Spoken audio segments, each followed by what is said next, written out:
मिनश्शैतानिर्रजीम बिस्मिल्लाहिर्रहमानिर्रहीम। मुहतरम भाइयों, आज हम नमाज जनाजा के तरीक़े के बारे में बात करेंगे। अक्सर लोग उनको नमाज जनाजा के तरीक़े के बारे में कुछ नहीं पता, वो कुछ नहीं जानते, ना ही उसकी दुआएं उनको याद होती हैं, ना ही उसके तरीक़े के बारे में पता है कि कौन सी तकबीर के पहली तकबीर के बाद क्या पढ़ना है। उसके तरीक़े में बिल्कुल वो गाफिल हैं। तो आज मैं आपको नमाज जनाजा के सुन्नतें, उसके अरकान, उसके तरीक़े के बारे में आपको बताऊंगा। नमाज जनाजा के जो अरकान हैं वो 7 हैं। नंबर 1 वो ये है कि कुदरत के होते हुए क़याम करना। अब कुदरत क्या चीज़ है, यानी कि अगर आप में खड़े होने की इस्तिताअत है ना, आप खड़े हो सकते हैं तो आप खड़े होकर क़याम करें। नंबर 2 4 तकबीरें कहना। नंबर 3 फातिहा की क़िराअत करना। नंबर 4 नबी सल्लल्लाहु अलैहि वसल्लम पर दुरूद भेजना। और नंबर 5 मैयत के लिए दुआ करना। और नंबर 6 तरतीब कायम रखना, यानी कि जैसे आप चलते आ रहे हैं वैसे तरतीब कायम रखना। और इसी तरह नंबर 7 सलाम फेरना। और नमाज जनाजा की सुन्नतें 4 हैं।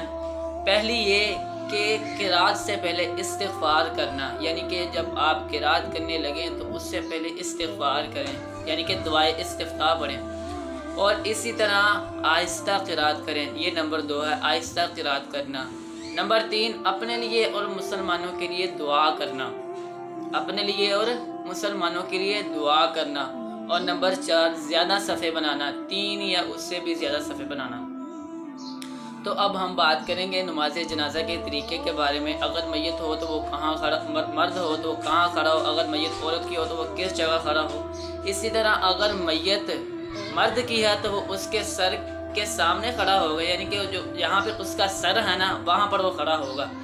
और अगर मैयत औरत है तो उसके पेट के दरमियान, यानी कि जैसे ये मैयत है ना, ये औरत की मैयत है, ये पड़ी हुई है मैयत, तो बिल्कुल वो उसके पेट के सामने खड़ा होगा। इसी तरह फिर इमाम क़िबला रुख खड़ा होगा।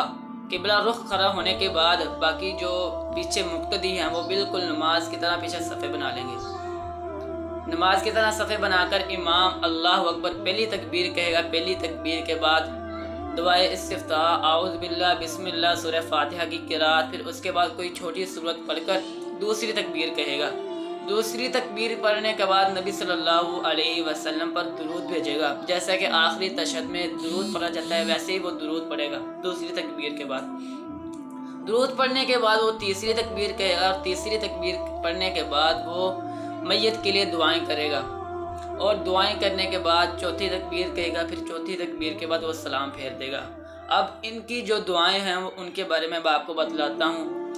अगर मैयत मर्द की है तो आप पढ़ेंगे अल्लाहुम्मा अग़फ़िर लहू वरहमहू वआफ़िही वअफ़ु अन्हु वअकरिम नुज़ुलहू ववस्सिअ मुदख़लहू वग़सिलहू बिलमाइ वस्सल्जि वलबरद वनक़्क़िही मिनल ख़ताया कमा नक़्क़ैतस्सौबल अब्यद मिनद्दनस वअब्दिलहु दारन ख़ैरन मिन दारिहि वअहलन ख़ैरन मिन अहलिहि वज़ौजन ख़ैरन मिन ज़ौजिहि वअदख़िलहुल जन्नत वअअइज़हु मिन अज़ाबिल क़ब्रि औ मिन अज़ाबिन नार। और इसी तरह जो दूसरी दुआ है अल्लाहुम्मा अग़फ़िर लि हय्यिना व मय्यितिना व शाहिदिना व ग़ाइबिना व सग़ीरिना व कबीरिना व ज़करिना व उन्साना अल्लाहुम्मा मन अह्यैतहु मिन्ना फ़अह्यिही अलल इस्लाम व मन तवफ़्फ़ैतहु मिन्ना फ़तवफ़्फ़हु अलल ईमान। अल्लाहुम्मा ला तहरिमना अजरहु व ला तफ़्तिन्ना बअदह। अल्लाहुम्मा ला तहरिमना अजरहु व ला तुज़िल्लना बअदह। अगर मैयत औरत की है तो आप जो मैंने ज़मीर मुज़क्कर की लगाई है, जैसे कि अल्लाहुम्मा अग़फ़िर लहू, अगर मैयत औरत की है तो आप अल्लाहुम्मा अग़फ़िर लहा वरहमहा, आप हा की ज़मीर लगाएंगे। मैयत अगर मर्द की है तो हु पढ़ा जाएगा, अगर मैयत औरत की है तो अल्लाहुम्मा अग़फ़िर लहा वरहमहा पढ़ा जाएगा।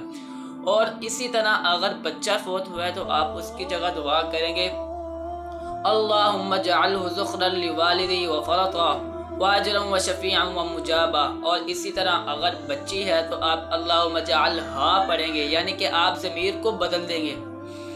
ये दुआएं हैं जो मैयत के लिए दुआएं की जाती हैं तीसरी तकबीर के बाद। फिर तीसरी तकबीर के बाद ये दुआएं पढ़कर चौथी तकबीर के बाद सलाम फेर दिया जाता है। तो मोहतरम भाइयों, अक्सर लोग जब जनाजा लेकर जाते हैं جنازہ لے کر جاتے ہیں تو اسی طرح کے کلمات کہتے ہیں، کلمہ شہادت لا الہ الا اللہ، اسی طرح کے اور بھی کلمات کرتے ہیں۔ تو اس سے نبی صلی اللہ علیہ وسلم نے منع فرمایا کہ جب تم میت لے کر چلو تو خاموش ہو کر چلو، یعنی کہ تم بولو مت، یعنی کہ تم کوئی آپس میں بات نہ کرو، ذکر نہ کرو، اگر ذکر کرنا بھی ہے تو دل میں کرو، یعنی کہ بلند آواز سے ذکر کرنا منع ہے۔ حنفیہ کی ایک کتاب ہے، اس میں کافی ساری کتابیں ہیں، اس میں انسان کے لیے جو میت لے کر جا رہا ہے اس کے لیے واجب ہے کہ وہ خاموش رہے۔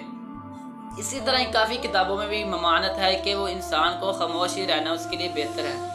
اور اسی طرح جب لوگ میت کو دفنانے کے لیے جاتے ہیں تو دفنا کر چلے جاتے ہیں، بلکہ جب اسے دفنا دیں تو جب میت کو قبر میں ڈالا جائے تو آپ پڑھیں بسم اللہ وعلی ملت رسول اللہ۔